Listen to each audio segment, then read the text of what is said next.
back to Capstone Foster Care on our live today. This will be streaming on Facebook and YouTube, so you can watch it now or watch it later.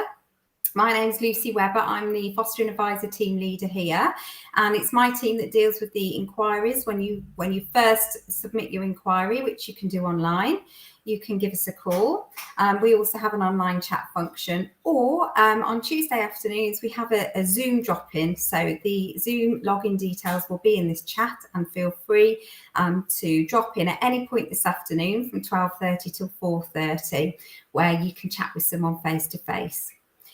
So today I'm going to be talking to Adam Desai. Adam, would you like to introduce yourself and tell us a bit more about what you do here at Capstone? Sure. Hi, everybody. My name is Adam Desai. I'm the senior practitioner in the Capstone Harewood team. So a little bit about myself. I've been with Capstone since 2019, started as a senior social worker and worked my way through from being to a senior practitioner and to a team manager. I left for a short period last year, and I've just recently returned after having an experience as team manager in a fostering charity. I guess coming back it's been a good thing so far. Thanks.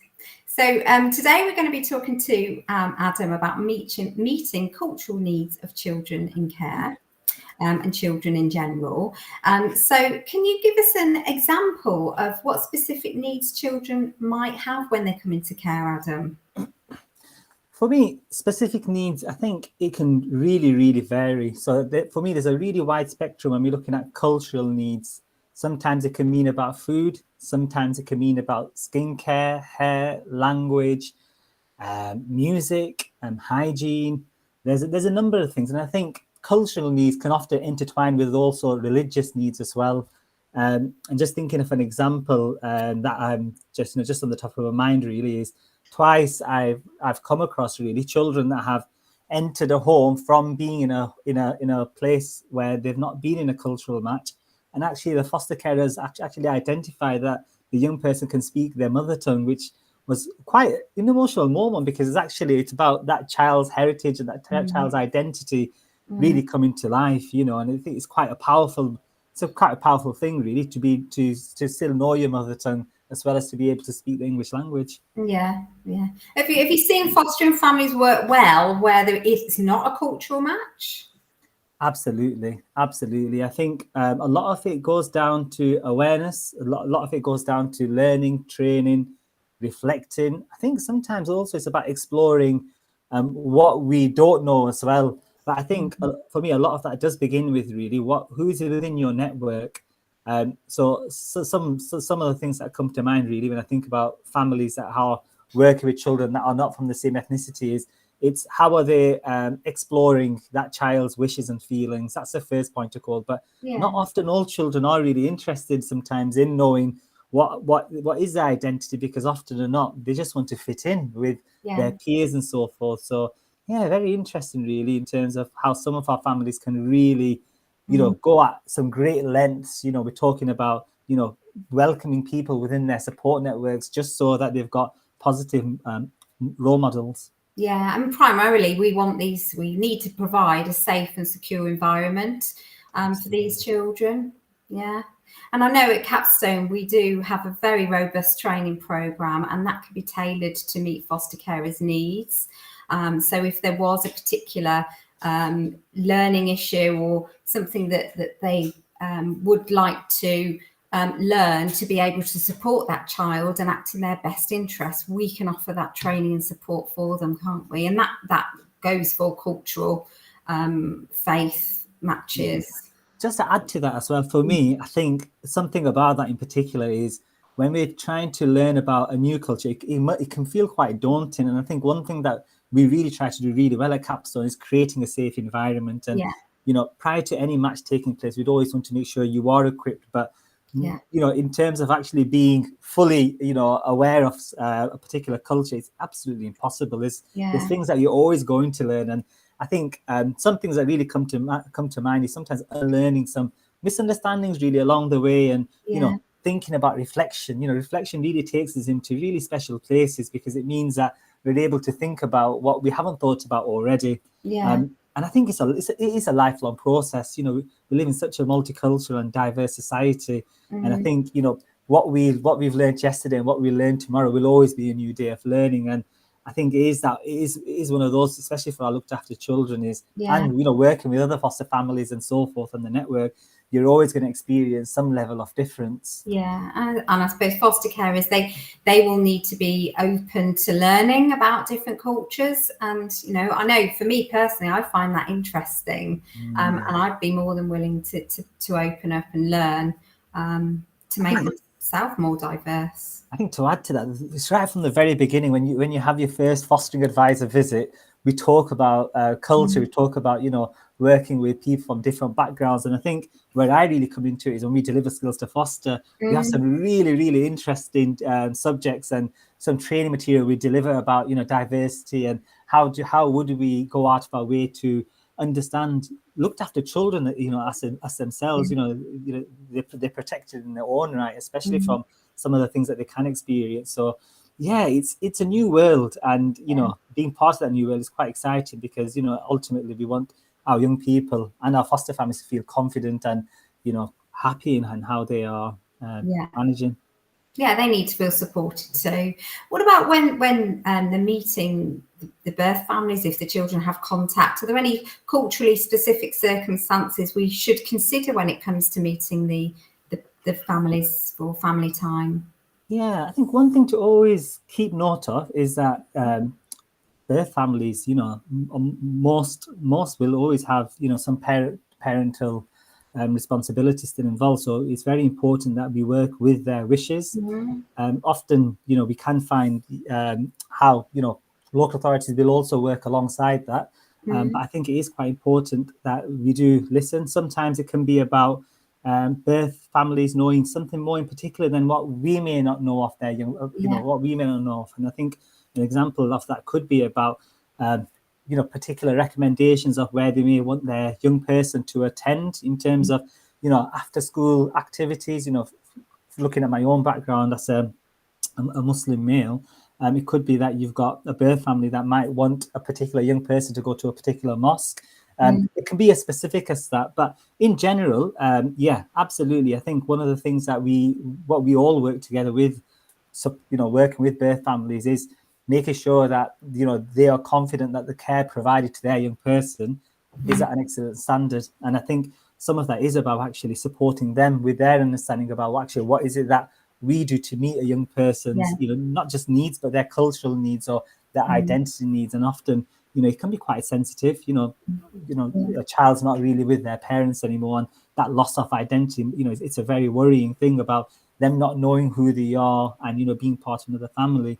But certainly, I think when it comes to birth families, it is about listening, taking on board, because ultimately, you know, children are watching and listening, and they're very sensitive to any indifferences as well.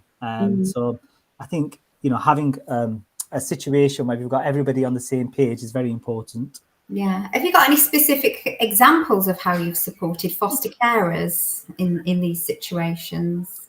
Yeah, so I think there's a couple of examples that come to mind when it comes to supporting families with looking after children in terms of their culture and identity. And often not, that can link to religious needs as well, because it all can form in together. Sometimes it can, sometimes it doesn't need to. But I remember specifically doing some direct pieces of work with a young person, particularly about their background, them living in a home where it was they were living with white foster carers, and, you know, the young people were British Pakistani, and, you know, spending around 5 weeks helping that young person and the family together understand and connect about what is really important for that young person, and what things can that foster family do together. And most interestingly, I think there was really one thing to note here is that it was a sibling group, and actually one of the siblings didn't want to know anything, or one of the siblings wanted to know everything.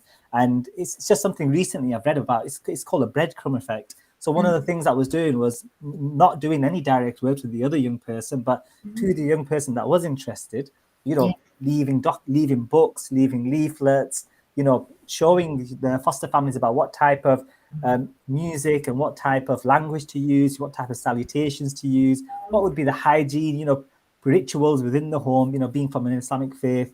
And I think it was really interesting that actually one young person took it all in and the other young person, like I said, really distanced themselves away. But what we really reiterated was that the impact on the other young person wasn't just about them taking everything in that moment. It was about actually one month later, 1 year later, 10 years later, that is the purpose of actually doing that level of promoting, because often or not, some of our young people may have a negative experience of, prior to coming into the foster care system about their own roots and their own heritage and their own identity. So often or not, it could be a case of, helping that young person find their way at some point, and making sure, we've got plenty of evidence to do that as well. I think it's quite an important area that we show to young people, but it's not our role to make young people do things. We can only show them the way.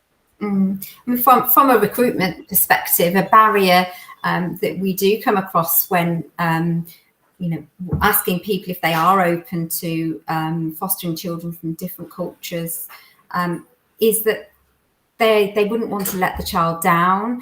They don't feel that they've got the knowledge and experience to be able to support their religion or their culture. How would you put their minds at rest, Adam? Absolutely. I think another thing comes to mind is if you're looking after a young person that doesn't know English, it must feel very daunting as a family, thinking, how are we going to integrate this young person in our lives? My first step would be is education. Whilst we can look at training, whilst we can look at learning opportunities to expose your awareness to a particular young person's culture. I think for me, an important aspect to all of that is increasing, networks, increasing your opportunities of learning. So it might well be that we find somebody within our fostering and own network about, allocating a peer to yourself.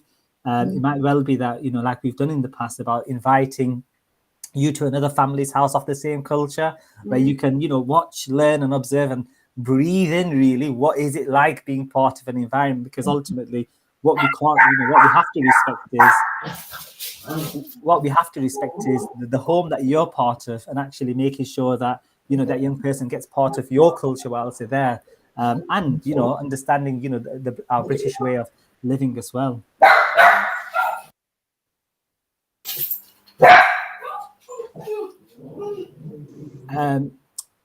I think it takes time. I think that for me is an important message to anybody watching this. It takes time. You're not expected to get this right straight away. Certainly, as a social workers, we're not right straight away about anything as well, in terms of that. But what we do have in abundance really is experience and and networks and connections, and that is about understanding that we may not know all the answers, and neither do we expect you to know all the answers. But what we all believe in is something that I really talk about in Skills to Foster is we're all on a journey, and to be on a journey is, a special thing, especially within Capstone as well, because we've got people on every step of the journey that are willing to give you a hand, that are willing to have that extra conversation, or that are willing to be part of, understanding actually it takes time to become that person you want to be in the end, which is somebody who can really provide, a good, safe home for a child in your care. Brilliant. Well, thank you so much, Adam. I hope that you've put people's minds at rest and opened their minds, that it's actually okay. It doesn't have to be a cultural match. It can work, but we will act in the best interest of the child. And yes, if it is appropriate to match culturally, then we certainly will. Can I just apologise if anyone heard my dogs barking? We're working from home. This is live and I've just had a delivery, so apologies for that. But thank you so much today, Adam, for spending the time to talk to us. And as I said, if anyone wants to go visit our drop-in this afternoon, please feel free to drop in from 12:30 till 4:30. There will be someone there ready to talk to you. But again, thank you, Adam, and I look forward to seeing you again soon. Thank you for having me. Thank you. Take care. Bye-bye. Bye-bye.